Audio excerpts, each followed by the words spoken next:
Welcome to the Grow Your Business for Good show. This is a place where coaches and consultants gather so you can learn how to lead a world-class business that does not tax your time, your energy, or your financial resources.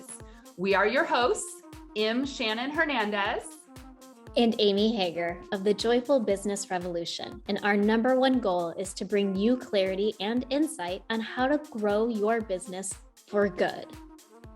Hello, wherever you are in the world today. I'm Amy Hager here at the Joyful Business Revolution and the Grow Your Business for Good podcast. And I'm excited because I have another guest with me today. So if you didn't catch on earlier in this season, we gave Shannon the season off, and I am getting to bring amazing experts to our podcast to share their stories, share what they do in this world, and really take you through their journey. So with me today is Melanie. So Melanie, why don't you introduce yourself? Who are you? Where are you? What do you do in this wild world? Okay, thank you, Amy. So I'm Melanie Herschorn. My company that I have founded is called VIP Digital Content. And what we do is we help nonfiction and children's book authors amplify their authority online so that they can get visibility, sell their books, fill their programs, speak on stages, and do all the things that they set out to do when they decided, you know what, I'm going to write that book. And I'm in Phoenix, Arizona. That's where in the world I am. Awesome. Well, so I guess the question that I always first think of when I talk with people who help people write books or help people market books like you do, like you're in a very specific spot within the process. So when they come to you, their book's like basically done, right? Not always. In fact, sometimes it's better when it's not done, because then we can really start creating that community and growing their influence before they even have a published book. Because what I find is that when somebody's, one time I had a client and she came to me and she started working with me 3 days before her book launch. Oh, geez. And I said to her, that's great, but we're not getting to do any of the pre-work. So we ended up doing something where it's like a relaunch of the book. Oh, cool. Which worked out because the book is actually called Relaunch. So all that was all that was meant to be. But in general, I have a client that I'm working with right now, and her book, she's working on it as we go. So we're making this beautiful website together. Yeah. We're co-creating what goes on the website, and we're creating her social media experience. And last time we talked, we created this incredible lead magnet that is not only going to get new readers for her book, but it's also going to bring people into her ecosystem online. Because ultimately, you're not going to get rich being an author unless you're named J.K. Rowling, right? So, or Stephen King, or James Patterson, or you're a celebrity already. You still won't get rich from that. But what you will see, you'll see the money come in from how you leverage the book. The book is the authority piece, and then it's how you leverage that book. Wow. So then, it sounds like the work that you do with people, when you use the word co-create, you just like light up when you talk about this work. And so when you originally met us, I remember you were like the true definition of workaholic. Like you were working 7 days a week all the time. And I don't think these were your exact words, but it was something along the lines. You're like, well, I love what I do, so I don't mind working this much. I don't mind working 7 days a week. And so I think, it's clear that you love what you do, but also you can't do it every day, right? No, I'll tell you, Amy. Okay, so when I first started working with you and Shannon back in the dark ages of my career, I was in a place of fear. Okay. I was doing what there's that, your zone of excellence, and then there's your zone of genius. Yeah. I was in my zone of excellence. I was a copywriter.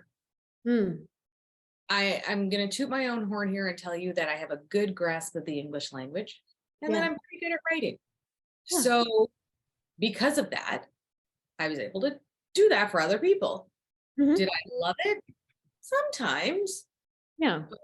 It wasn't really where I was meant to be. And I was afraid to really, offer strategy, because I was like, well, who am I?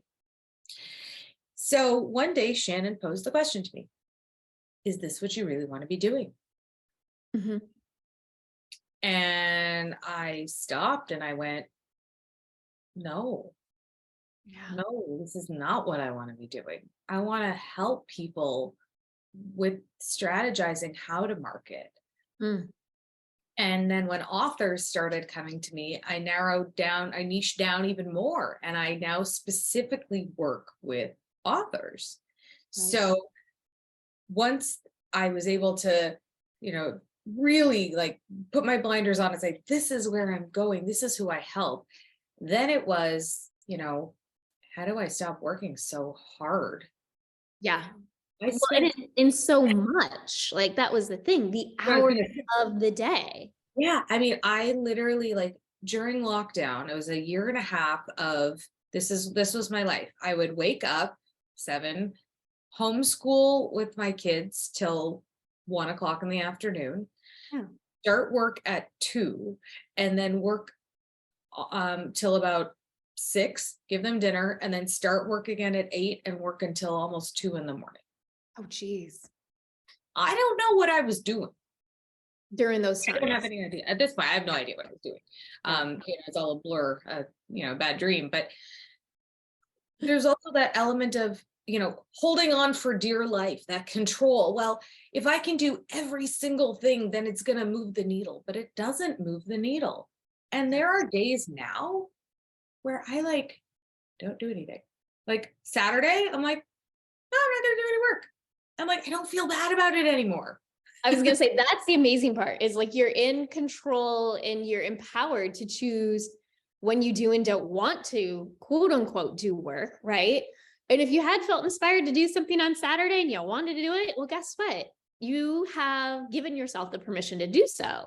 And so, off the top of your head, what are the top 3 things that you're no longer consistently not doing that you used to do before? Oh, you mean that I'm no longer consistently doing? Or that you're no longer doing? The things I'm no longer doing. There were a lot of What did you let go of? What did I let go of? That's positive. My question was definitely said backwards. And I was easily confused. So let's try that. What have I let go of? All right. So I have let go of feeling like if I'm not working, then I'm not doing things, that I'm not helping my business move forward. So I've let go of that. I have let go of the misconception that hard work equals more money. Right. And I'll give you a quick backstory on that. My father is a surgeon. He's approaching age 75 and still working every day of the week. I mean, I'll call him and be like, hi, Daddy, what's up? He'll be like, oh, I was just, in surgery till 2 in the morning. And then I came home, slept for 5 hours and went to work. I mean, that's a normal thing for him. So he has always been my beacon of what I'm supposed to do. And so I am not a robot like him. And I need to sleep. I also spend time with my children and my husband, and I take care of my family and my household and all that stuff. So I don't have just one track, right? So I always thought in order to be successful, I had to work every day of the week. So, and I have let that go. That harder doesn't mean better. Let's take a quick break and pause. Join the Joyful Business Revolution community this February for a public service project for coaches and consultants called Fall Deeper in Love with Your Business. This project was designed for those of us who are moving away from draining business growth practices And instead, we are choosing to fully embrace business growth in a way that is more joyful and more sustainable. 23 impactful coaches and consultants have come together to answer one question. How has staying true to you helped you fall deeper in love with your life and business? We invite you to join us for this important community conversation.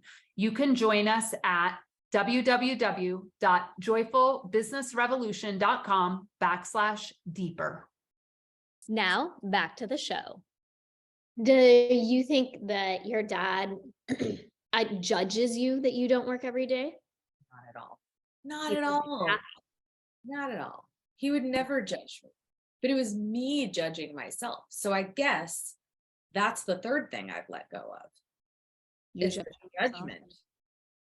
Yeah, I don't judge myself. Like if it's okay, so the days I work, I do like to work 5 days a week, but Mondays are the day for me and for catching up with things. And I'm just, I love my work. I love it. So maybe on a Monday, I'll sit there and come up with some great social media stuff, or I'll write an email for my people, or I'll work on my book or whatever, So most people dread Mondays.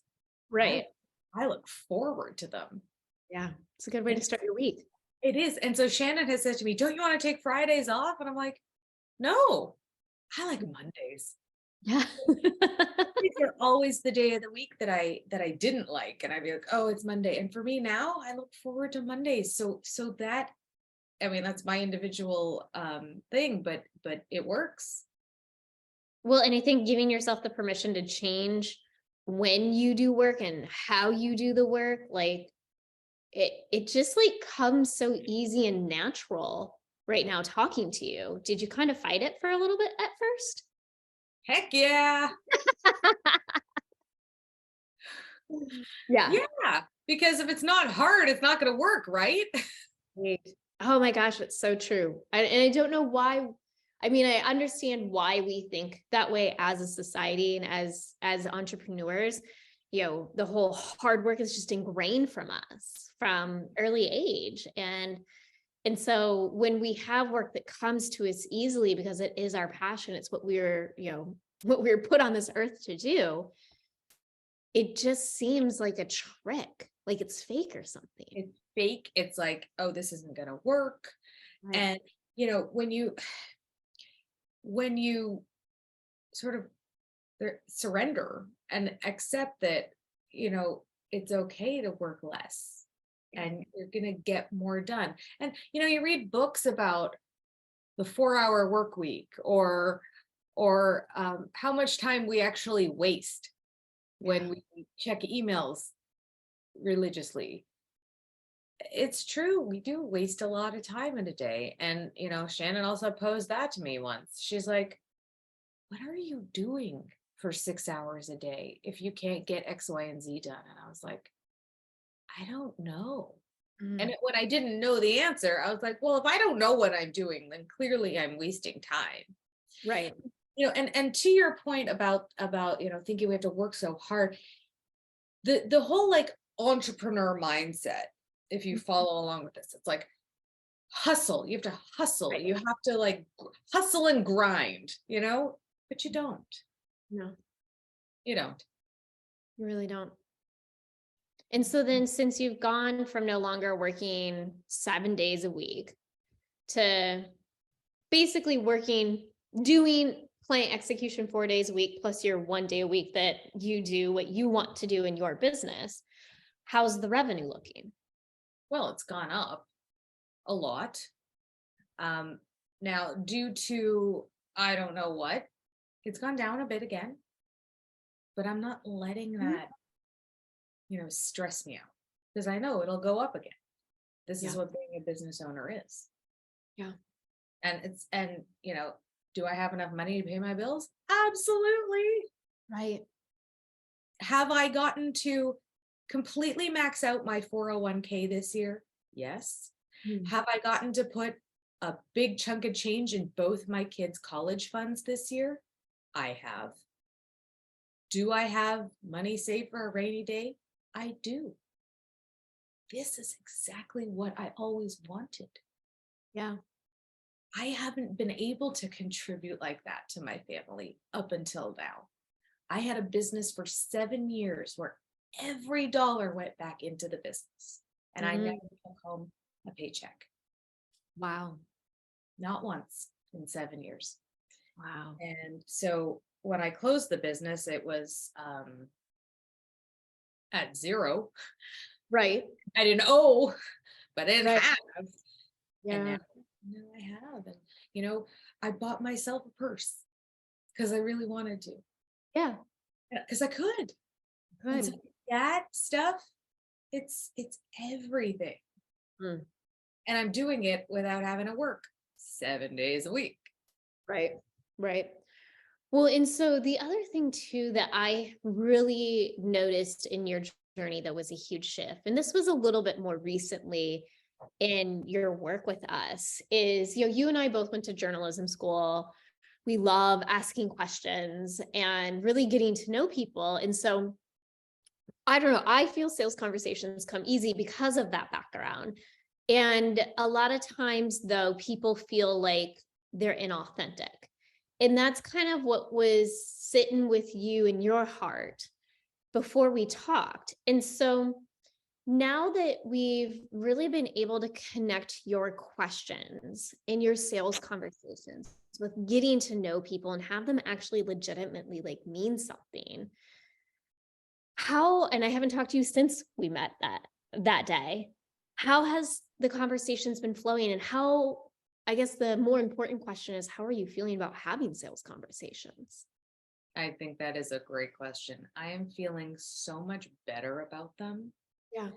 Because there were a couple of pieces to the sales conversation that I was missing. Mm-hmm. As you mentioned, journalism background. Yes, I can ask people so many questions and learn so much about them, but then it doesn't go anywhere. Yeah. Because the questions that I always asked are, yes, I could then write a biography about them afterward, but that's not the point. So it's asking questions that are guiding them toward figuring out what it is that is missing and why they need to be marketing right now. Yeah. So what you really helped me with was the immediacy, the need, the why now piece. Yeah. And another thing that I have thought about since our conversation is, what if I were not thinking about it like I'm selling myself? What if I took myself out of the equation? Because, for example, if I were selling software, Yeah.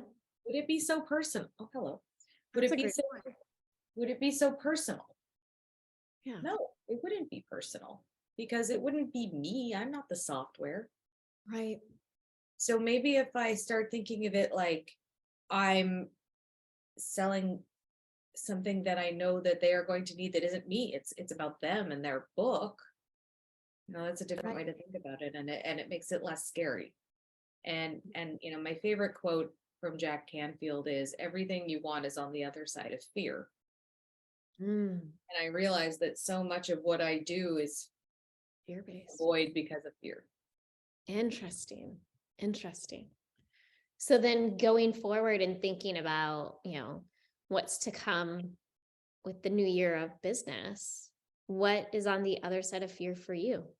Is really, I want to just own the coaching piece of the sales call. Because I never understood how a sales call could benefit the person on the other end. Yeah. But the benefit truly is unveiling to them what the problem is and offering a solution. Right. And I've spent untold thousands on different sales techniques and stuff like that. But it never quite got to the heart of the matter. Yeah. And I think, even though you're talking about in the sales conversations, guiding them and really helping them uncover the real root of the problem and then helping them with making a decision. And if the decision is the solution of working with you, but you're not giving them the solutions within that call. And I think a lot of us as coaches, we tend to just go straight to giving solutions because that's the easy part of it. We can solve your problem quickly by telling you how to solve it. Yeah. But instead of then them saying, well, I need time to implement this because you gave me a new idea or a new perspective or a way, the micro step to the solution of my problem, you're really helping them realize that them solving the problem themselves isn't actually solving anything at all. That's a very important piece of it too. I hope her purring is not too loud.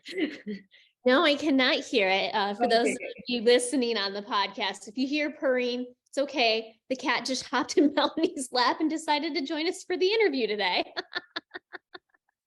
She's so fluffy and cute too. She's only 4 months old. She's my baby. Oh, she's a little baby. Well, I'm excited that we were able to kind of share your journey a little bit because, Melanie, I do think it's important to really talk through this because there is a lot of fear that comes with entrepreneurship. And I think sometimes fear can be a deeper driver than it should be, obviously. And that you get to do the work to no longer allow the fear to be your deeper driver. I would love for you to repeat that. No longer I'll just repeat it for you. No longer have the fear as your driver. Yeah. You get to drive. You get to drive. I love that. Well, thank you for joining me today and sharing your journey and sharing a little bit about what you've uncovered in your work with Shannon and I. It's been fun having you and the kitty on today. Thank you. Thank you so much, Amy. I love what you guys do. And I am a proud member of the Joyful Business Revolution. I love it. Well, thanks for listening, and hopefully you'll be able to catch our next episode where we dive in deep with another guest. And until then, we'll see you later. Bye-bye. Thank you for listening to the Grow Your Business for Good podcast with your hosts, M. Shannon Hernandez and Amy Hager. Head over to www.joyfulbusinessrevolution.com/quiz to take the content personality quiz and join our community. And remember our mantra, if it ain't joyful, we ain't doing that shit. If you haven't done so already, please subscribe to the show, leave a review, and spread the good news with other coaches and consultants.